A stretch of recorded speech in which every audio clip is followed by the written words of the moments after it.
Terima kasih Langgam Pustaka atas kesempatannya. Selamat malam jelang dini hari. Saya Faiz Ahson. Kalau hari-hari untuk kebutuhan dapur, profesi saya sebagai editor buku. Di luar itu jalan-jalan. Kalau orang Jawa bilang cahdolan. Nah, saya domisili di Jogja, tepatnya di Bantul, Jogja bagian selatan. Bersama teman-teman, saya mengelola sebuah komunitas Indonesia Buku, atau kemudian kita singkatnya di Buku. Ada warung arsip, ada juga radio buku, dan juga beberapa program kegiatan seperti kelas menulis, termasuk juga beberapa kerja-kerja riset dan penelitian. Itu background saya. Apa nih yang membuat Mas datang ke Tasik? Ya, ini sebenarnya ke Tasik bukan kali pertama ya, entah sudah kali keberapa. Kan yang jelas saya dulu juga sempat di Tasik itu karena keluarga ada dari Tasik.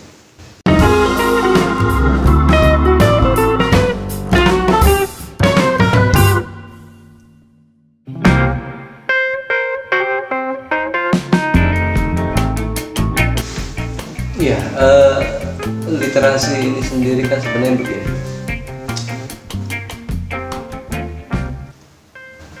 Kunci dari literasi kan sebenarnya di story ya, di cerita, gitu, di kisah. Pemahaman literasi secara sederhana kan kita paham gitu, menguasai, memahami. Kalau bahasa Jawanya melek gitu.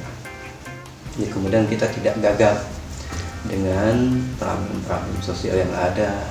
Kita juga bisa cepat adaptif dengan perubahan-perubahan sesuai dengan dinamika zaman begitu. Nah, kembali ke story, ke cerita, itu kuncinya ada di sana. Biar kita paham, biar kita menguasai masalah-masalah, maka kuasailah cerita itu, kuasailah kisah-kisah itu, gitu. Dari situ kita akan bisa belajar mengetahui problem-problemnya bagaimana. Kalau mendapatkan masalah atau problem, solusinya seperti apa? Pilihan-pilihan eksekusinya bagaimana? Begitu. Jadi literasi ya tidak sebatas baca tulis. Buku hanya salah satu medium saja dalam gerakan literasi. Mediumnya beragam, mediumnya banyak. Kita bisa menggunakan medium audiovisual, kita bisa menggunakan medium visual. Bahkan kita juga bisa menggunakan audio gitu. Jadi semata tidak hanya teks atau buku. Buku hanya salah satu medium, itu satu gitu. Yang ini kemudian story punya medium banyak, yang akhirnya kita kalau bicara tentang anak muda kan kesukaan anak muda mediumnya juga beragam. Ada yang suka di film, ada yang suka di audio, ada yang suka di musik, ada yang suka memang di dunia buku gitu. Termasuk juga cerita-cerita, dongeng gitu. Terus juga dunia pertunjukan atau teater, baik itu teater modern maupun dunia panggung tradisi. Semuanya itu kontennya, isinya, substansinya adalah story, cerita. Nah, ini yang kadang gitu loh. Ya, kita lupakan. Kita kemudian asik ataupun bahkan mengejar gitu loh, mengejar hal-hal yang itu cerita dan kisahnya yang tidak terkait dengan diri kita di dalam keseharian. Itu kita selalu melihatnya orang lain, kita terjebak melihatnya perkembangan di luar, lupa perkembangan diri sendiri. lupa dengan bagaimana kondisi dan situasi lingkungan di sekitar. Yang akhirnya kita jadi tercerabut. Sementara kalau kita bicara literasi kan melek dan paham. Buat apa kita memahami, menguasai hal-hal di luar diri kita, di luar lingkungan kita, sementara keseharian kita tidak kita pahami, tidak kita jadikan semacam untuk mengolah pengetahuan sendiri gitu. Ini yang paling penting sebenarnya di literasi gitu. Bagaimana kita bisa mengolah pengetahuan yang ada di sekitar kita menjadi pengetahuan baru, kan begitu. Nah, story, setiap orang punya cerita. Setiap kampung, setiap desa, setiap kawasan, setiap kabupaten kota itu punya cerita, punya story. Harusnya itu dulu yang kita pelajari, itu dulu yang kita ulik, itu dulu yang kita gali gitu loh. Biar kita tidak tercabut dari akar. Nah, bayangkan kalau kita di kemudian jadi tampak asing dan jadi alien di kampung sendiri, kan jadi tertawan orang-orang. Itu. Jadi kalau kita bicara literasi kembali, story, cerita. Kita gali ceritanya, kisahnya kampung kita seperti apa. Dan kita sendiri kan juga jelas ada daur hidup kan. Peristiwa melahirkan cerita. Nah, peristiwa di daur hidup itu apa saja? Mulai dari masa kandungan, melahirkan, akil balik, perkawinan, di kemudian beranak pinak, gitu, sampai kematian.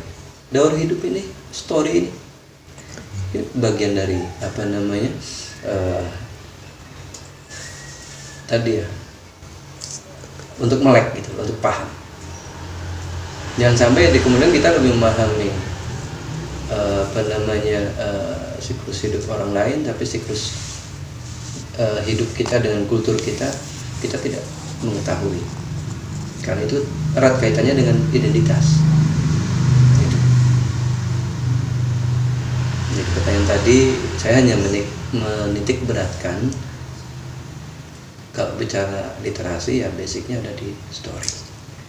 Itu yang harus kita gali menjadi pengetahuan. Jangan sebatas mengunyam pengetahuan orang lain. Kita harus bisa melahirkan pengetahuan sendiri. Itu. Kalau mau dibilang melek literasi.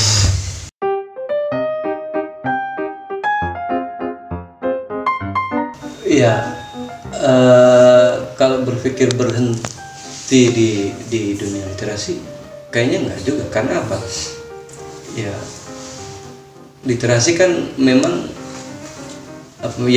bagaimana kita bisa menjadi makhluk pembelajar sepanjang hayat, kan begitu. Literasi mengajak kita ke sana. Bukan di kemudian kita merasa berhenti belajar ketika selesai sekolah, lulus, kita nggak perlu belajar. Ya tidak. Belajar itu mulai dari lahir, bahkan sejak dalam kandungan sampai akhir hayat gitu. Makanya kita mungkin sering mendengar ya, bagaimana biar tidak illiterate gitu. Artinya jadi melek gitu, menjadi manusia literat, ya harus menjadi makhluk pembelajar sepanjang hayat. Jadi bosan tidak bosan gitu, jenuh tidak jenuh, itu sudah menjadi kewajiban gitu, bahwa kita harus bisa belajar sepanjang hayat. Karena masalah setiap saat juga akan kita temukan, dan masalah tidak boleh kita hindari, harus kita hadapi dan kita selesaikan gitu. Itu kan prinsip-prinsip belajar gitu. Dalam belajar kita jangan takut salah gitu. Bagaimana kita bisa menemukan kebenaran kalau kita tidak mengenali kesalahan gitu. Bagaimana di kemudian kita bisa merasakan bahwa ini yang lebih tepat kalau kita tidak mengenali ketidaktepatan, kan begitu logikanya. Jadi nggak mungkin saya bosan dengan dunia literasi, karena itu yang menuntun saya untuk menjadi makhluk pembelajar sepanjang hayat. Lalu bagaimana perkembangan literasi di era digital ini menurut? Ya, teknologi informasi itu kan hanya salah satu medium ya. Sama seperti tadi saya bilang buku. Ini yang perlu teman-teman jadi catatan atau ada garis bawah ya. Itu sekedar medium, sekedar alat, bukan tujuan. Ini kan teknologi informasi ciptaan manusia. Jangan sampai di kemudian gitu kita diperbudak oleh ciptaan kita sendiri. Teknologi informasi itu untuk memudahkan kita gitu, untuk lebih adaptif dengan perkembangan. Baru kita jadi literat. Kalau di kemudian pemahamannya dunia digital gitu, teknologi informasi ini sebagai tujuan gitu, selesai hidup kita akan diperbudak oleh ciptaan manusia sendiri gitu. Itu teman manusia kita gunakan, kita manfaatkan sesuai dengan konteks dan kebutuhannya. Kita harus bisa adaptif dengan perkembangan apapun gitu. Tidak hanya sebatas teknologi informasi, tapi juga teknologi yang lain gitu.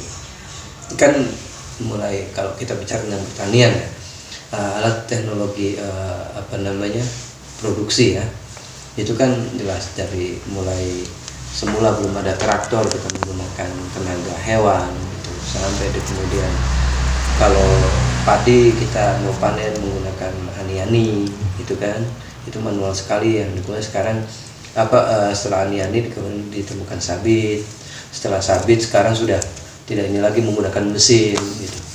Harus adaptif. Jadi kita bicara literasi gitu, tidak dikotakkan konteksnya sebatas digital gitu. Karena ini hanya alat gitu, medium memudahkan kita untuk bekerja. Nah, kalau kita bicara alat, ya mau tidak mau semua alat produksi itu temuan-temuan teknologi itu bagian dari yang harus kita kuasai juga, harus kita pahami juga gitu. Nah, dengan hadirnya teknologi informasi itu sangat membantu sekali buat teman-teman pegiat literasi gitu.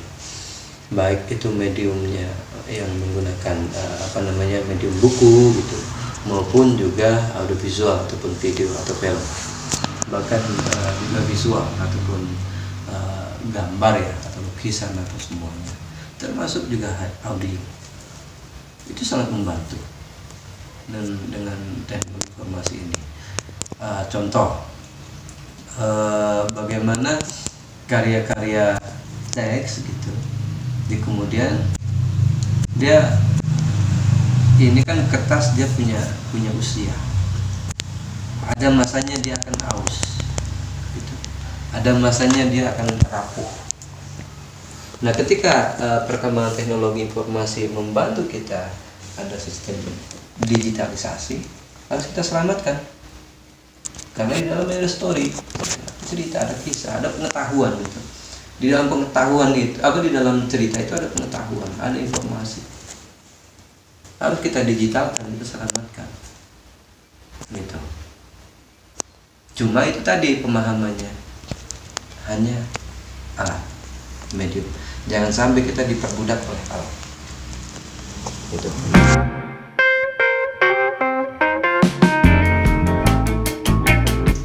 Mungkin saya melihat Tasik tidak utuh ya, karena hari-hari saya tidak di Tasik. Cuma lingkaran keluarga, lingkaran pertemanan, di kemudian paling itu yang menjadi salah satu rujukan. Termasuk juga lingkaran komunitas-komunitas. Nah, itu saya paling bisa membacanya dari sana, konteksnya bagaimana literasi di Tasik. Iya, contoh langgam pusaka ini. Ini kan salah satu pendirinya Bode ya, Bode Ariswande. Saya sebelum ketemu muka sama Bode ya ketemu Karya awal-awal tahun berapa ya, 2003 kalau tidak salah, waktu kami di Jogja, Akademi Kebudayaan Jogja membuat lomba cerpen. Nah tiba-tiba ada salah satu karya yang dilombakan dikirim dari Tasik, dan itu semula kita tidak tahu karena memang kita tutup nama kan. Nah karya Bode itu masuk nominasi. Nah, kemudian kita pilih 1, 2, 3. Kalau tidak salah itu judulnya Dalam Rahim Ibuku Tidak Ada Celurit kalau bisa. Itu. Nah saya melihatnya dari sana biar lebih dekat. Kalau konteksnya penyair-penyair yang senior, apa Kang Acep, apa semua orang sudah tahu. Tapi saya melihatnya dari sana. Bode dia menjadi salah satu penulis muda di Tasik yang kemudian dia tidak sebatas masuk di sektor informal, tapi juga masuk di sektor formal, menjadi dosen. Yang akhirnya mau tidak mau kalau kita bicara literasi ya tidak lepas gitu dari peran teman-teman seperti hanya Bode. Di kemudian ada di sini juga ada kampus, ada Unsil, ada UPI, terus ada beberapa sekolah tinggi gitu. Itu juga menjadi bagian yang dinamika gerakan literasi di Tasik itu menjadi cukup dinamis begitu, tidak statis gitu. Meskipun kita tahu sebelum ini ya kan ada Sanggar Tasik juga kan, Sanggar Sastra Tasik itu di sana ada selain Kang Acep ada hampir semua teman-teman ini kan belajar dari sana. Nah setiap generasi punya zamannya, setiap masa juga punya dinamikanya. Nah kalau konteksnya hari ini ya Tasik tidak sepi gitu. Untuk gerakan Tasik tetap ada, dia tetap menjadi salah satu titik gitu di Jawa Barat, bahkan tidak hanya Jawa Barat itu nasional gitu. Nah, saya tidak akan bicara tentang di masa dulu bla bla bla, di masa yang lain bla bla bla. Saya tidak. Lebih mencoba melihatnya dinamikanya saja. Setiap era, setiap generasi punya zamannya, punya masanya gitu. Nah, kalau hari ini bagaimana? Ini yang kemudian perlu saya sampaikan ke teman-teman. Konteksnya saya sebagai orang luar Tasik, gitu. Tidak sepi dengan gerakan literasi, gitu. Contoh, Tasik sudah ada penerbitan sendiri, tidak perlu nyari-nyari penerbit keluar. Dulu Bode karyanya diterbitkan oleh teman-teman Bandung Multimus. Sekarang kan sudah punya penerbitan sendiri, kan gitu. Nah Tasik bisa menjawab ketergantungan itu, tidak perlu lagi tergantung dengan Bandung gitu. Kalau kita bisa ciptakan dan buat sendiri di Tasik, kenapa harus mengandalkan dari luar Tasik gitu. Tidak sepi di gerakan literasi.